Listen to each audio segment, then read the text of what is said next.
Wala pang pangalan. Basta 185,000. Para sa isang delivery ng bigas yan. Mamaya na. And we are live. Magandang araw po sa lahat ng aking viewers at supporters. Higit sa lahat, magandang umaga po at mabuhay kayo. Gusto ko po sana i-share nyo itong video na to para lang linawin yung ibang mga bagay-bagay. Okay? At siguro po sa panahon ngayon, hindi ko alam kung ano yung iniisip ng mga taong nasaling ko. Maaaring ako pinagpaplanuhan na nila. Hindi ko sila kilala. Siyempre, yung mga tinamaan sa vlog ko. Anyway, yung sa akin lang naman po ay vlog lang yun. Okay? Vlog po yun, challenging all the good man out there to come up and help people. Opo. Ngayon po, naka-schedule po ang yung isang truck na bigas po. Mamaya po magla-live ako para sa ating pong barangay Ugong Norte sa pangunguna po ni Kapiasi. Okay po. Meron lamang po ako lilinawin na may mga lumalabas po na account na ako daw po ay magbibigay ng GCash 5,000 each. Ay hindi po yun totoo at hindi po ako ang may gawa nun. Makikita nyo naman po yung account kung bagong gawa or luma na yung account. Kung luma na po yung account, ito lang po ang nag-iisang account ko sa Facebook. Wala po akong ibang account. So ginagaya po nila yung account ko para po, alam nyo na, para sirain po tayo. Pero isa lamang po yung aking paninindigan. Katulad po nung sinabi ko, pipilitin ko pong abutin lahat ng mga mamamayan natin na naghihirap, na kailangan ng tulong natin. So para po dun sa mga humihingi pa ng tulong, mag-subscribe lamang po sa aking YouTube channel. Yung aking pong YouTube channel ay may less than 400,000 subscriber.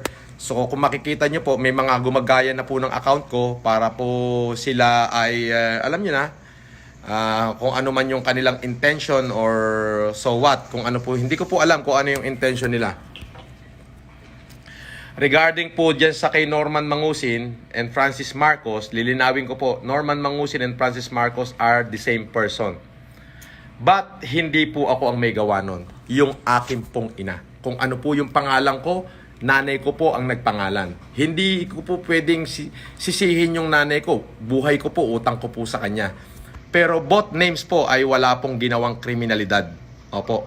Yung pong mga binabatong picture na may hawak daw po akong fake na gold bar, ay yun po hindi totoo. Nakalkal lang po yung litrato ko na yon. Yung pong gold na yon ay inipong ko po at pinagawa ko pong bar. Yun po ay tunay na gold na iniregalo ko po sa aking kaibigan. Yun po ay totoo. Iniregalo ko po kay Bernard Chong yung gold na hawak-hawak ko. At regalo ko po yun sa kanya. Ibinigay ko lang. So hindi po ako nagtetinda ng gold. Wala po akong ganyan. Hindi po ako naniniwala dyan sa mga ganyan. Ha? Medyo lilinawin ko lang ho. Yung picture ho na lumalabas na may hawak akong gold bar at nagbebenta raw ako ng fake na gold bar, wala pong katotohanan yon. Yung pong hawak ko na yon ay totoong ginto ko po yon. Totoong ginto po yon na inipong ko, na binibili ko. Kaya ko hong patunayan na yan ay binili ko. Kahit sa Arangki po, magtanong kayo, binili ko po yan kay Bobot Bilibiran. Diyan po ako namimili ng gold. Kada may ipon po akong pera, binibili ko po ng gold. Hanggang sa dumami na, tumimbang na po ng marami, pinatunaw ko po at pinagawa ko pong parang gold bar. Opo. Ngayon po, yun po ay totoong ginto, hindi po yun peke. Yun po ay iniregalo ko at hindi ko po ibinenta. Ibinigay ko po sa aking kaibigan. Totoo po. At hanggang ngayon, buhay pa rin po yun. Buhay pa rin ho yun. Pero hindi ho yun akin. Kaya lilinawin ko lang po, I never sell gold bars. I'm not engaged into that kind of business. Para maliwanag po. Hindi po ako na-involve sa ganyang business. Regarding naman po doon sa isang kaso na binabato na ako daw po ay nag-bail lang, hindi po totoo yun. Nakasuhan po ako sa Mindanao, kasalukuyang ako'y nag-humanitarian. Nung malaman ko pong may nagkaso sa akin, nalabasan ako ng warrant, diretso po ako sa Surala, South Cotabato Police Station, voluntary surrender po ako doon. At nag-bail po ako hanggang sa na-dismiss po yung kaso. Regarding naman po yung kaso sa Pampanga, yung po ay acquitted sa Regional Trial Court. Talaga pong malinis ang pangalan ko. Ulitin ko po, Norman Mangusin and I, is the same person. I use both name, but not because I wanted. Because my mother, this is your name, this is your right. Anak kita, karapatan mo yan, Marcos ka. Yun po ang sabi ng aking ina. So alangan naman pong kontrahin ko yung nanay ko. Una, hindi ko po ginamit yung pangalan kong Francis Leo Marcos para manloko ng tao. Kung makikita nyo po, yung Francis Leo Marcos, wala pong ginawa yan kundi tumulong sa kapwa. 2008 pa po, ginagawa ko po puro pagtulong na. Wala pong ibang ginawang kakaalibas-basan yan. Marami lang ang talagang naiinggit sa akin. Yun po yun. At may balita po ako na ako po ay dinimanda na. Pero hindi ko po alam kung sino sila. Hindi na ako magbabanggit ng pangalan. Pero wala lang ho silang mahalungkat talagang ikakaso sa akin. Yun po yun. Ngayon po, ako po'y maninindigan dito sa aking ginagawa. Kaya ako po ito yung ginagawa. Tulong na rin po sa ating mamamayan. At may isip lamang po akong tama na kailangan ng gobyerno ang mga katulad natin. Nung mga bayani pang katulad natin. Yun po. Kung ako po ay may kriminal na ginawa, kasuhan nyo ako, haharapin ko ho yan sa korte. Ayun ho yun. Pero so far ho, wala po akong natatandaan na ginawa kong masama. Kaya po para po doon sa mga gumagawa ng fake news sa akin, yung pong mga picture po, nakita ko po, may picture ako, may hawak na gold bar at ako daw ay nagtitinda ng peking gold bar, ay wala pong katotohanan yon. I never enter into any kind of transaction like that. I even defend doon sa mga tao na kilala niyo po ba si ganito dahil meron po silang mga organization na magbibigay daw ho ng pera ang galing sa kayamanan ng mga Marcoses. O hindi ko po alam at wala pong katotohanan yan. Yun po, binabalaan ko natin na wag silang magpa-engage sa mga ganyang activity. Opo. Yun po, basta po, ako po, ang aking layunin lamang ay yung makita ang ating mamamayan na kahit papano meron tayong magawang tulong sa ating republika. Hindi po kaya ng gobyernong sustinahin ang lahat ng pangangailangan ng ating mamamayan. Kung may tinatamaan po sa aking vlog, pasensya na po kayo. Ang intensyon ko po ay malinaw. Gisingin lang ang mga natutulog na kabayanihan sa bawat mamamayang Pilipino, especially po dun sa mga mayayaman, na pwede po tayong tumulong ngayon. Ngayon po ay may epidemya. May epidemyang kinakaharap ang ating lipunan. Higit po nila tayong kailangan. Nakatulong tayo sa ating mamamayan, natulungan pa ho natin ang ating gobyerno. Ngayon po, i-deliver po yung bigas para dyan sa Barangay Ugong Norte. Isang truck pong bigas yun. Yun po ay tulong ko para sa Ugong Norte. At nga po pala, para doon sa mga nasunugan dyan sa Quezon City, na sinabi ni Mystica, si Mystica po, medyo exposure po yan, pero kahit papano, yan po ay kaibigan ko. Kahit po ang tao ay kahit ano pa ito po ay mabuting kaibigan sa akin, so tinatanggap ko po siya bilang kaibigan. At talaga naman pong kaibigan ko po si Mystica. Kaya po nung nagsabi siya sa akin na kailangan daw po ng tulong dyan sa mga nasunugan sa Santo Domingo, Quezon City, yung Santo Domingo, Quezon City, makakaasa po kayo, makikipag-coordinate na po sa inyo yung akin pong mga tauhan para po mabigyan po kayo kahit na 50 o hanggang 100 kabang bigas po. Yan po ay para bukas, kung darating na po yung bigas natin bukas. Yun lamang po mga kaibigan at binabati ko po yung aking kaibigan, yung aking tao from San Francisco, California na sumagot sa aking challenge na naglabas din po sila ng 100 kaban na bigas.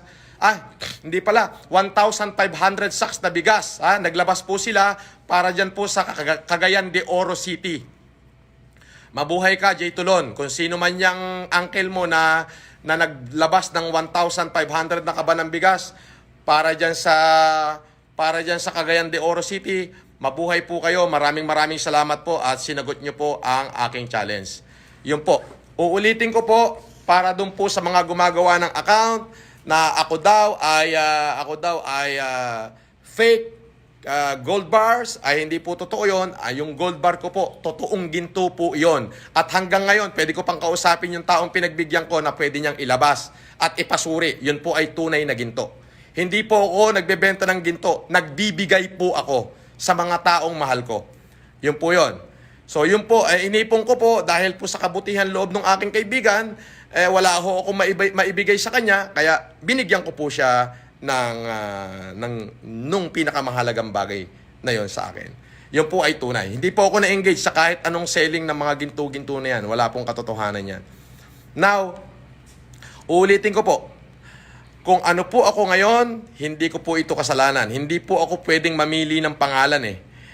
Nanay ko po ang may gawa eh. Pinangalanan ako ng nanay ko na ganito at suddenly sinabi niya, ikaw yan anak, akong bahala, karapatan mo yan.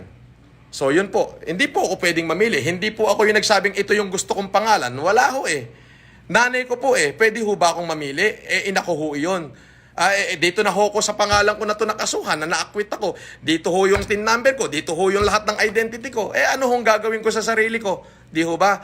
Para matapos na ho yung mga ganyang issue, eto na ho, maririnig nyo ho mismo sa bunganga ko.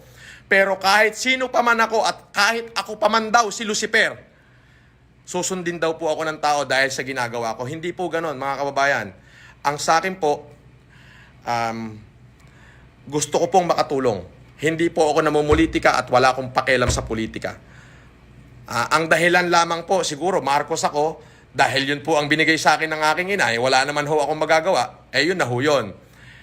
Siguro yung aking ina is masyadong inspire ho sa kabutihan at kagalingan ng kayong tumawag sa messenger ko at ako ho'y nagla-live. Pwede ho, ayun o. Nakahang na po yung aking messenger. Mamaya po, makikita nyo po na yung isang truck na bigas, maya-maya lang po siguro, mga 2 oras mula ngayon, makikita ho nyo yung isang truck na bigas na dadalhin na po dyan sa Barangay Ugong Norte. Ayan po ay tulong ko para sa mga constituent ni Kapitan Yasi, ni Kap Yasi. Yun lamang po.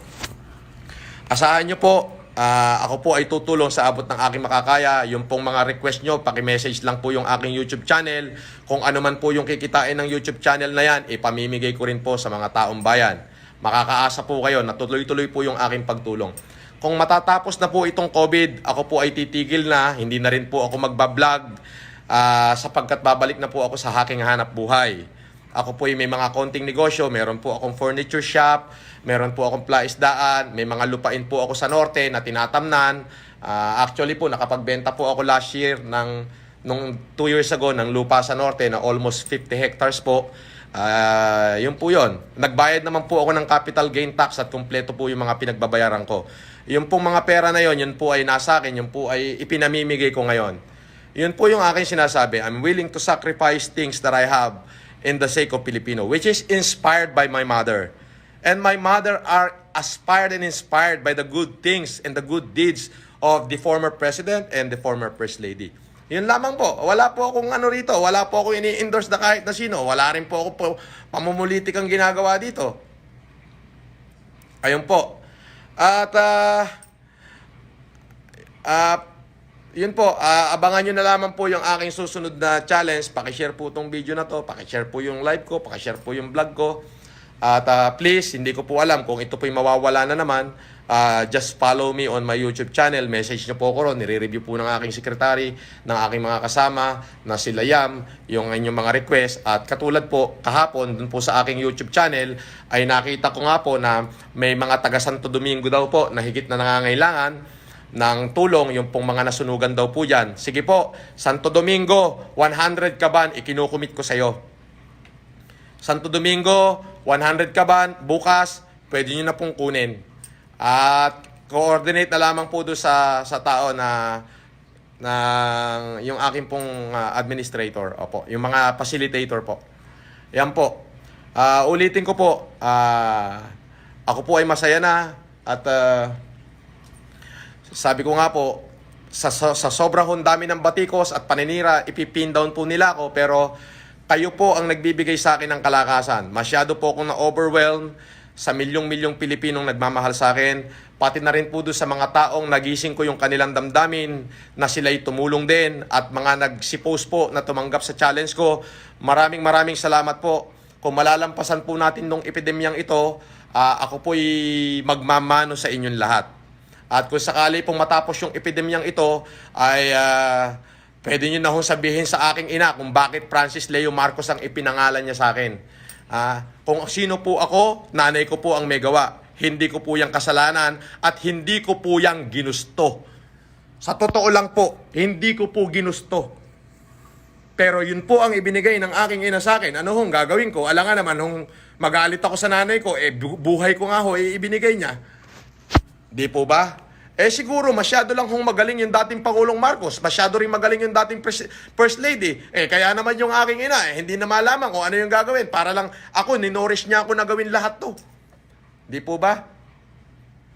Yun lamang po ang aking sasabihin. Abangan nyo po yung susunod kong challenge, mga kababayan, mga kapatid. Maraming salamat po sa inyong share. Hindi ko po alam kung ito po'y mawawala na naman kay Facebook. Pero sana po, bago po ito mawala, please share and watch. At follow nyo po ako sa aking YouTube. At doon po kayo mag-comment sa mga vlog ko doon. Binabasa po ng aking mga kasama ang mga comment doon sa vlog ko. Katulad po kagabi, nabasa po nila na may mga nasunugan daw po dyan sa Santo Domingo, Quezon City. Kaya naman po sinabi ko po kay Miss Elizabeth Lopez de Leon na makipag-coordinate na sa Quezon City dyan sa Santo Domingo para makapagbigay tayo kahit na 100 kabambigas. So, yun po, yung inyo pong mga kahilingan ay inaaral po yan ng aking mga kasama sa YouTube channel. Pinag-aaralan po niya yung inyong mga request. At kung talaga pong legit na nangangailangan, katulad po ng sinabi ko, hindi po nila ako kayang awatin. Kahit sibatin nila ako, barilin nila ako, tutulong po ako. Uulitin ko po, hindi po ako namumulitika. Pagkatapos po ng epidemya natin, ako po'y titigil na, mananahimik na ako. Dahil ang gusto ko lamang pong mangyari, makasurvive po ang ating bayang Pilipinas dito sa ating pinagdadaanang epidemic. Yun lamang po. Hindi po ako humihingi ng abuloy, hindi po ako humihingi ng donasyon, hindi ko po yung kailangan. Kung ano po yung naipong ko, idodonate ko pong lahat. Bahala na po si Batman kung ano mangyari. Basta ang importante po, natupad ko po yung aking advokasya. Mga kabayan, magmula po ako ay nagkaisip, kung kakalkalin nyo po lahat ng bright side, makikita nyo po, bata pa lang akong musmos, wala na po akong ginawa, kundi ang tumulong sa kapwa. Hintayin nyo po yung aking live, mamaya po, nandun po yung isang truck na bigas para po 200 kaban para po sa Barangay Ugong Norte. Yun lamang po. Follow me on my YouTube channel. Doon po kayo mag-request at babasahin po kung legit po yung request nyo ay amin pong tutugunan sa abot ng aming makakaya. Ito po, hindi po ako nanghihingi ng kahit ano. Ako po, o wag po kayong mag-donate. Hindi ko po kailangan ng donation. Hindi ko po kailangan ng donation. Meron po akong konting ipon, uubusin ko po yon. Pati lahat ho ng pinagbilang ko ng aking mga ari-arian, uubusin ko po yon. Ipamimigay ko po lahat. Kung mamatay man po ako, siguradong sa langit na ako pupunta. Masaya na ho ako doon. Okay na po ako doon. At least may upuan na po ako sa langit. Alam niyo po mga kaibigan, hindi ko po kagustuhan to. Kaloob po ng Diyos na gawin ko to. Ito po yung sinabi niya sa akin. Gawin mo yan. So gagawin ko po. Wala na akong pakialam. Hindi ako natatakot. Sinabi ho ni Psalm 91, do not fear, for I am with you. Yun po yun. Regarding uuli doon sa issue ko, na Norman and Francis, hindi po ako may gawa niyan. Nanay ko po. Sabi po ng aking ina, karapatan mo yan anak, ikaw yan. So wag po ako sisihin nyo, yung nanay ko. Uulitin ko, wala ho akong kaso. May nagbalita ho sa akin, kinakalkal na raw ho yung lahat ng pwedeng ikaso sa akin. Nagkataong wala daw ho talagang makalkal na kaso na ikakaso sa akin. Kaya ang ginawa daw ho, nag-uwian na raw ho yung mga magkakaso sa akin. Mga kababayan, kung sakali po ano nangyari sa akin, kayo na po ang bahala. Basta ako, hanggat nandito, hanggat tumihinga, tutulong po ako. Wala na po akong pinatasaringang tao. Ichina-challenge ko lamang po yung ibang mabubuting tao dyan, Luzon, Visayas, Mindanao, na magtulong-tulong tayo, na matulungan din natin ang ating gobyerno, especially ang Pangulong Duterte, na malampasan ng Pilipinas itong pinagdadaanan nating epidemya. Yun lamang po, na sana po, nananalangin ako na malampasan po natin itong epidemyang ating pinagdadaanan. Yun po, wala po ako ibang hangarin, wala po akong ibang layunin na dito sa aking ginagawa, kundi po matulungan. Kung titignan nyo po, 2008 pa lang po, musmus pa po ako. Ako po 40 anyos na, musmus pa po ako. Puro pagtulong na ho sa kapwa yung ginagawa ko, kahit kalkalin nyo po yan. Kahit ulitin nyo hong kalkalin yan. Hindi po ako na-involve sa kahit anong krimen. Wala ho akong pinatay, hindi ho ako nagnakaw, wala ho akong tinapakan tao, Alam niyo po, lahat tayo may dark side. Siguro po, ako ay ang nakasuhan po ko ng estapa dahil nag-issue ako ng cheque na hindi po nag-push through. Pero yung po ay na-dismiss. Dahil naman po cheque, minsan talaga pagka nauubusan ng pondo, tumatalbog ho yung cheque. Totoo po yun. Pero yung isa po, acquitted po ako at wala po talaga ako nilabag na kahit anuman sa ating saligang batas. Ulitin ko, hindi po ako kriminal. Wala ho akong pinatay. Wala rin ho akong tinapakan. At hindi ho ako na-involve sa kahit anong illegal. Okay? Yung sinasabi ho nila na drug, kahit ho marijuana, hindi ho. Yung talampunay at saka dahong papaya, tinira ko ho yun nung ako'y bata.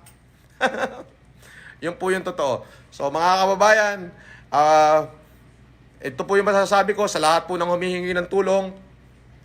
Doon po kayo mag-comment sa aking YouTube channel, wag po sa aking messenger, hindi ko po siya mababasa, nakahang na po yung messenger ko sa sobrang dami po ng message. Siguro po nasa 3 milyon na hanggang kanina yung message. Opo. Sobrang hang na po, hindi ko na rin po siya magamit.